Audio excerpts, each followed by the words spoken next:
Moving on to the third book of the Torah, the book of Leviticus, is a very interesting and unique book. You're going to find as you're reading and studying the Torah that these books don't necessarily kind of flow together and all look exactly the same. They have their own sort of flavor, especially Leviticus. So we just ended the book of Exodus, which was a lot of story, a lot of narrative, along with some law. And now Leviticus is going to look a little bit different, but the two are closely tied together in what they're trying to accomplish. So let me explain that right from the beginning. We ended the book of Leviticus by seeing how after all of this stuff has happened, God has now come down to dwell with his people. And as I said in the last video, that was kind of the big idea. The really sort of main theme is all the way back from the Garden of Eden, humans have lost God's presence, and now he has returned to dwell with his people.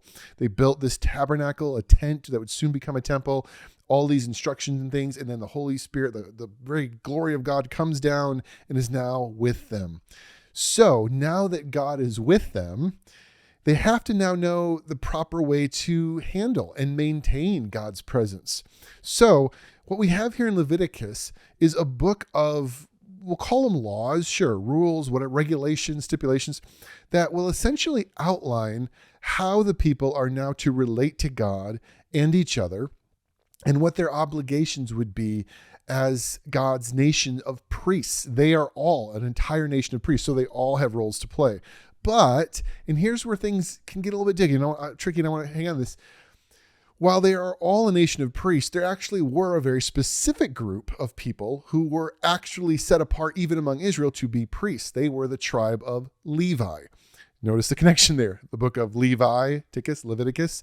So the book of Leviticus is focused on primarily the Levites, the priests, the people whose job was to maintain and manage the presence of God. So that will be the focus of this book. So as we talk about first, like author and date, as I've said before, in a lot of the Old Testament survey, you're going to struggle with this. Dates are tough. We don't really quite know when stuff was written. And even authorship of Leviticus. It talks a lot about God speaking to Moses. So we know Moses is involved. It could be that similar like the Gospels, how the Gospel authors wrote things down that Jesus said. Maybe Leviticus has wrote down things that Moses said. Was Moses involved in writing it? Maybe. We don't know. But at the end of the day, it records Moses, the prophet of God, saying things to the Levites and how to function and properly maintain the temple. So I would put Moses in some way behind this book. But more than authorship or who wrote things, really the main themes of Leviticus have to be understood in order to read it. And reading Leviticus can be hard. It can be a tough book. As we'll kind of look at in these next few videos, is looking at the law, the Mosaic law, the law of Moses, we call it. Like, it can be tough to make sense of. And Leviticus can get very detailed on things. And there can be questions about how to read it, how to understand it. So let me give you kind of the big main themes for you to sort of wrap your head around. And then when you're reading and going through a book like this, you kind of see where it's going. The first is probably the biggest, grandest idea, and I'm just going to summarize it with the simple word, holiness. Now, Leviticus tells us that God's name, his reputation, his identity is holy. How we think of him should be holy. And remember, a name was part of, again, the identity of the gods. So holiness is an important attribute of this God, Yahweh. But what is it? What are we talking about when I've often joked how as Christians, we often love to sing songs with these words like holy and stuff. What are we actually saying? Do we know what we mean here? So the word holy, kadesh in Hebrew, is a very interesting word. It wasn't unique to them. Other religions and other people use similar words, but the word essentially means to be separate or set apart, to be not part of this, something different, something other. You could apply words like alien to it, or unique, or sacred. That's another way of saying holy. It's other. It's not normal. It's different. And holiness is a word that is only used of God in the Bible and speaks of his greatness, his otherness, his distinction from anything else that exists, right? God is so other. There's nothing like him. We can't compare him to anything specifically. We can try, but we can't treat him the way we treat other things. He is so different, and we have to have a whole different mindset and framework for how we approach him. He is unlike anything else we know. So you can't understand Leviticus without this. You can't understand Leviticus without understanding that for them, how they treated God had to be different, had to be unique. There were specific ways we had to go about it. We couldn't treat him as common or normal. He is power and fire. He's gentleness and love. He's judgment and order, forgiveness and mercy. He's so different. He creates and holds the universe. The universe he holds in his hands. What do you call a being like that? How do you treat a being like that? What word do you attach to him to show awe and reverence, maybe a little bit of fear, but also friendship? What do we do here? They used Kadesh, holy. He's just other, he's different. And therefore how we approach him, how we think about him, how we behave, it's going to be other, it's going to be different. And this is where you get to this interesting phrase where it's not just that he is holy. Within this covenant relationship they're now making with God, he's saying, I want you, my people, to be holy as well. Be holy as I am holy. So now there's like a transferring, a saying of like, what is weird or different or other than me is also going to be weird and different and other about you because you're my special people on the earth. They were to be other to the world as well. And we'll get into that a lot more, a little bit in this video, but then especially when we talk about Deuteronomy. And this really means they were to develop within themselves certain characteristics of who God is: love, mercy, kindness. There's things about how God is different than the rest of the world around us that we're supposed to be different. They would think as Jews, but also there was just going to be something different, literally weird, different. And how they should treat God's presence isn't how you're going to treat, your buddy coming over for, hang out and play some games. God is holy. And so we have to treat him differently. Sometimes downright weird, as you'll see in Leviticus, which brings me to my second main theme. So God is holy, God is different, God is other. And because he's now with us, we have to think about what I would call proper worship. How should we appropriately respond and behave and treat this God? What does he want from us? What does it look like to be in this relationship with him? Now, the ancient world practiced many forms of what we today call worship. None of them were getting a group of people in a big room with fancy lights and singing songs. Maybe they sang sometimes, but that wasn't worship. Primary forms of worship were offering sacrifices, and we're going to talk about that a bit more, which were both sort of penances or ways of saying sorry, but also celebrating, ways of saying thank you. But they would also pray publicly and privately to give thanks to the gods, say nice things about them, which was very connected to sacrifices. It was sort of like giving something to the gods. As I talked about in the last video with idolatry. It's like the gods need to be happy. I want them happy with me, so I'm gonna say nice things about them and all these kind of things. It was essentially throwing up a bunch of really nice words and blowing smoke and giving gifts at the petty gods who wanted to have their vanity stroked. But hey, if you need something from them, I need to do it. So worship was really like, I need to make the gods happy. Okay, think about that. In the ancient world, to worship the gods was to please them, to make them happy, to make them favorable or disposed towards you. Well, God is holy. He is other. And the craziest thing, as we saw already about this God, is he doesn't need us to make him favorable to him. This God doesn't need us to strive to get his attention. We already have it. So what does worship look like in that case? It looks a little different. Now, for all ancient people, and the Jews being different, the temple, the Jews called it a tabernacle. It was a tent, but eventually we'll see they built a physical one with King Solomon. It was the primary place of connection with the gods. So all groups had temples and they all put their gods in them. The temple was not just a place of worship. It wasn't like church where you like go and hang out with people and sing songs. The temple was the place that you believed there was like, you might think of it almost like where the distance between heaven's realm and earthly realm is thin, and I can sort of connect with the gods. It was the house of the God, the place where heaven and earth met, and one could interact with the deity directly, hopefully, or at least go to get their attention and talk to them. The temple was a sacred space then. It was holy, it was other, and it was honored. Often featured gardens and rivers, waters, and oftentimes, there was this close tie between humans and gods, and the temple was then the central sort of social life place. So everything was religious. The gods were part of every part of my life. So the temple wasn't just like, again, it wasn't just like going to church. It was the center of everything. The king would have to go there and seek the gods to know what they're saying. All these kind of things. So both for Israelites and the rest of the world, whether it was the tabernacle, the tent, or the temple, this place where you would go to connect with the divine was the center of everything, the center of power. Who controlled the temple controlled everything. And cities would be built around the temples, making it even the economic center as well. People would travel from around to come to the city that held the temple of the deity to worship the gods and get favor and things. You would also often see in these temples what were called ziggurats. It's a very common thing. Now, a ziggurat, you see something that's probably the Tower of Babel, something there. This was essentially, you can kind of see them, they were almost like stairwells built to heaven. And what's often misunderstood, and I'll touch on this briefly, it's often misunderstood that they were trying to literally get to heaven. Like, we'll build something so we can go up to be with the gods. What we know from historical research and artifacts is that the ancient people didn't build ziggurats in order to go up to the gods. They built ziggurats so the gods could come down to them. At the top of the ziggurat was often a small room with food and like a table and a bed. It would almost be like an invitation to welcome the god. Why? Well, because you want to do everything you can to get their attention, make them feel welcome, right? This is how people thought. And so it was a way to get the gods to come down and bless them, an attempt for humans to receive the gods' favor over their land and people. So you can see their ideas of worship are a little different than ours, isn't it? It was mostly just a way of paying homage and trying desperately to keep them happy, to get their attention, keep them on your side, giving them what they want in order to get what you want. It was sort of give and take. I'll give, you give.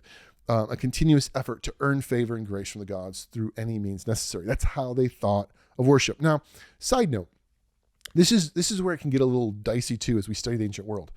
We often think in terms of doing right and wrong to please God, but that's because God is different. In the ancient world, when they talked about what you call religion or worship, doing right and wrong wasn't really part of it. How would you even know what was right or wrong? Things that you might call morality or ethics didn't really exist when it came to the gods. Most of the gods were kind of bad people themselves. The ancients thought the gods were not concerned with morals that much. The way we think about it, like gods didn't care if you lied or cheated or murdered. What do the gods do care about that? All they care about is that you do your job and keep them happy. Morals are a reflection of the gods themselves, and what's right and wrong is an issue of who God is or isn't, right? So if the gods don't care, I don't care.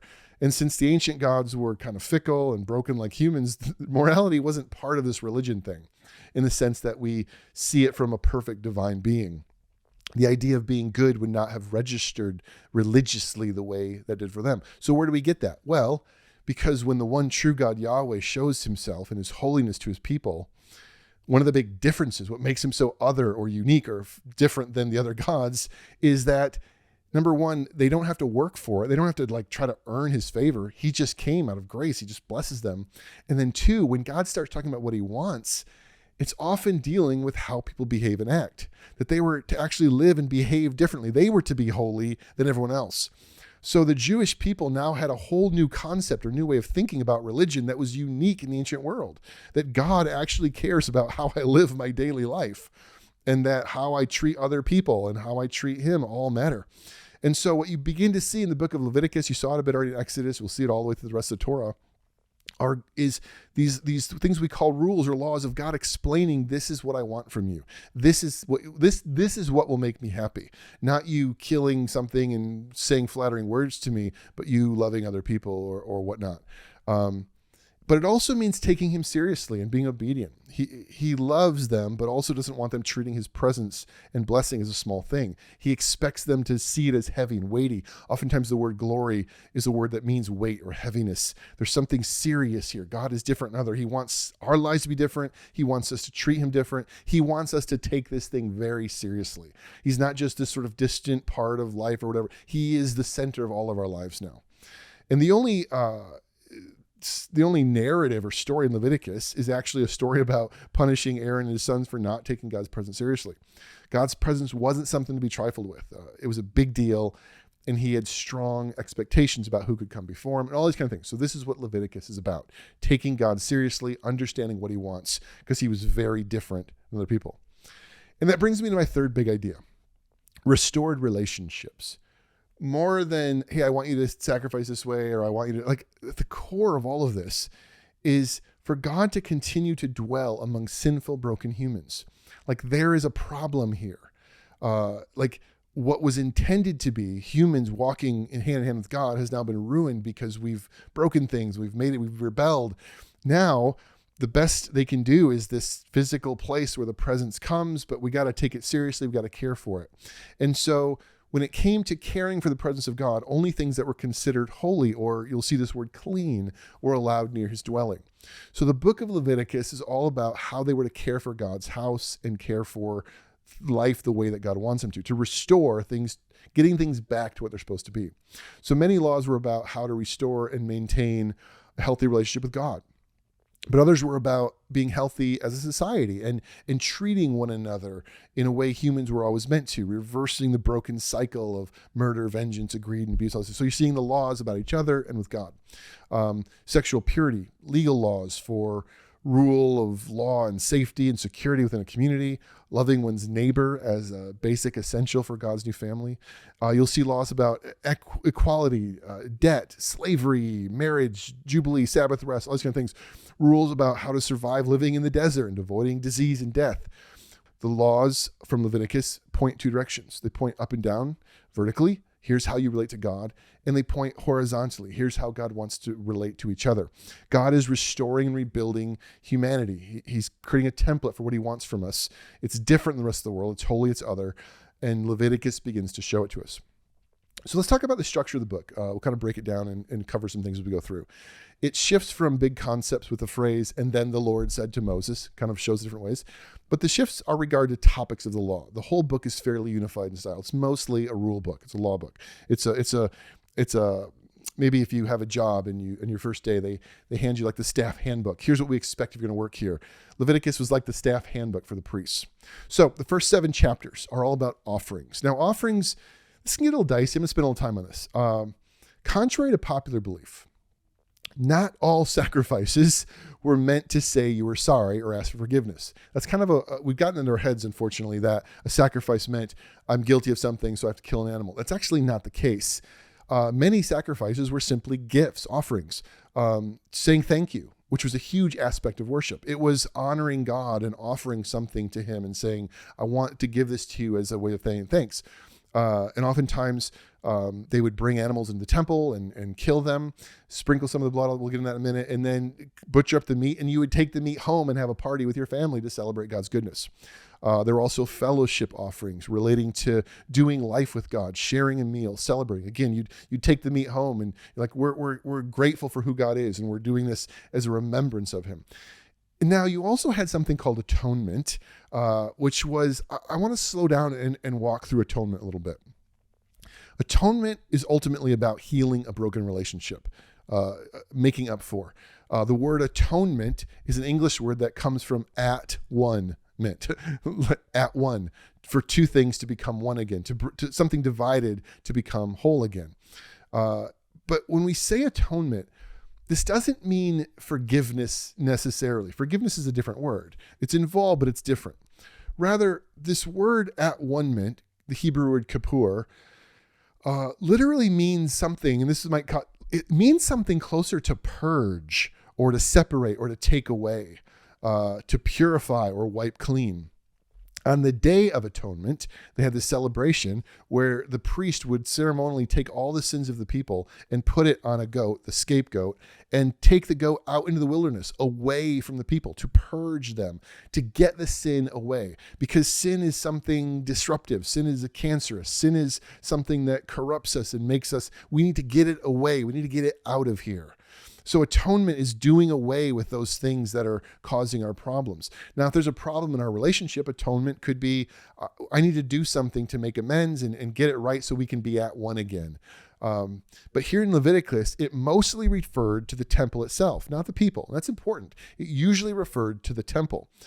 It does mean make amends or make right, but by purifying or removing or keeping things free of harm and defect. So atonement sacrifices were offered for actions and decisions, now follow me on here, that made the temple or the temple workers unholy or unclean and required purification for God to remain.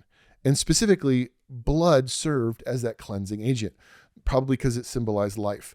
Now, I want to give you an analogy here. This is an analogy. This isn't a perfect one-for-one. I'm just causing your brain to think a different way. Think about in a hospital.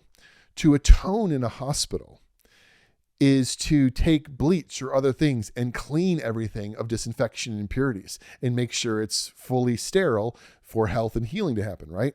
In a maybe similar way, not in one form, but similar, this blood that would be sprinkled on the altar for the atonement was a removing of things that separated God from people. allowing God to stay and be with us. It most likely represented the cost to be paid for our sin, which separated us from God. Even just this little bit of his presence is now costly because of what we did. But atonement was all about keeping God with us, okay? Sometimes we make the mistake of thinking a little bit too far ahead and anachronistic into the New Testament, different things, and we confuse atonement with being forgiven and God not punishing us. Like, I need to not be punished for my sin. There's a place for that. That's actually what forgiveness means, to let go of or forgo your right to punish someone. Atonement was, there's something causing a rift in our relationship that has to be dealt with. It has to be taken away or amended in order for us to be at one again. And the sin between humans and God kept God from being near us. And now in the temple, as long as it's kept atoned for through the blood and sacrifices, God's presence stayed with his people. So sacrifices were all about cleansing the place where God dwelt, about restoring and maintaining the relationship between God and humans. That's what mattered. Allowing God to dwell near us once again. That was the point. So you see it throughout Leviticus. Okay. So those are all the sacrifices: celebrating God, with God, honoring him, fellowship, and then atoning and maintaining the presence of the Lord. And then in chapters 8 through 10, there are some specific things for the priests.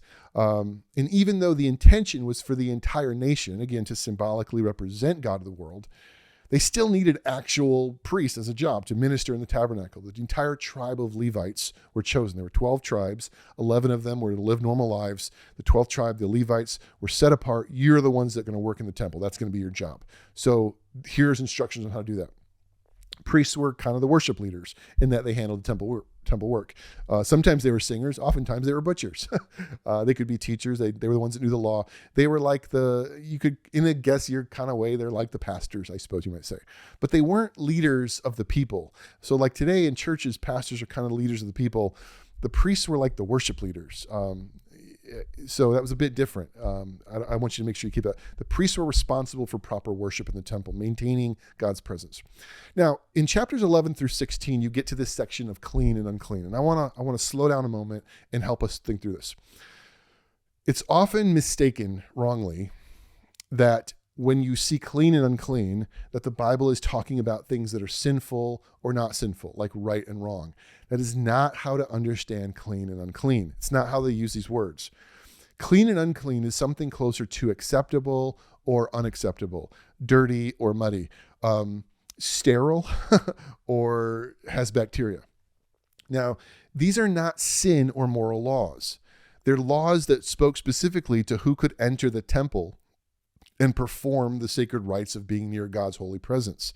So it's wrong to read these things and think, oh, well, this says that a woman is unclean if this happens, so that's sin if she does it. No, it's not talking about sin. We're not talking about things here that are rebellion against God or contrary to the created order. We're talking again about who can come into the temple. And so these are a mixture of things that are obviously, many of them are hygienic, diseases, bodily discharges. Also, some things that make them distinct people from the rest of the world. A lot of them don't make sense to us. We're going to come back to some of that. And what do we do with all these? We're going to come back to that. We'll come back to that in our video on Deuteronomy. But just keep in mind that clean and unclean aren't sin and not sin. Clean and unclean are you can come in, you can't come in. Because you could actually be unclean just for a period of time. You could wash, whatever, and come in. Again, it wasn't like you're a bad person if you're unclean. It was just in this moment, the holiness of God, you can't come in. And then the last few chapters, 17 to 25, give a holiness code, laws that set the people apart from the pagans and their false worship, like drinking blood and tattoos and all these kind of things. You're going to be a different group of people who worship and honor God differently. And sexual behavior is going to be part of it. Now you might think, is sexual behavior, well, and I want to think here, remember that for most of the ancient world, part of their worship to their gods involved sex. So Asherah poles and different things were very sexually explicit. So for God to give sexual expectations in Leviticus, it wasn't just a random thing. It was, you're going to be different in how you even think about me. I don't want you doing that crazy, weird stuff. No, that's not what sex was for. I don't want any of that. So when it comes to worshiping me and being my people, we're going to be different.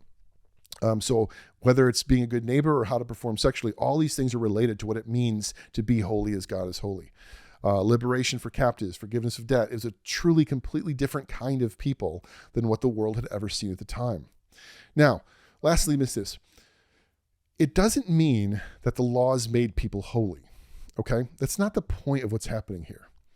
What made the people holy was being near God.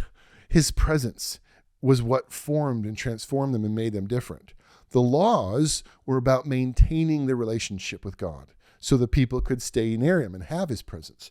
You took care of the temple. You took it seriously. You treat it like we're trying to be a different kind of people in order to maintain that thing we lost, God's presence. It's all about maintaining God's presence among us. Exodus established the relationship. Leviticus keeps it going. Relationship is at the heart of this. And that's a big understanding, because oftentimes it looks like law is at the heart. This is just all about rules and laws. No, it's just about a relationship. And here are the parameters for maintaining something amazing. The holy God of the universe is here with us. He wants us to live differently. Let's do that. So Leviticus is a guideline to that.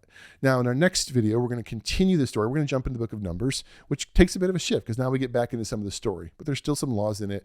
And then Deuteronomy will sort of cap the whole 5 books of the Mosaic Law. So I hope this was helpful, and we'll see you in our next video on the book of Numbers. Thanks, guys.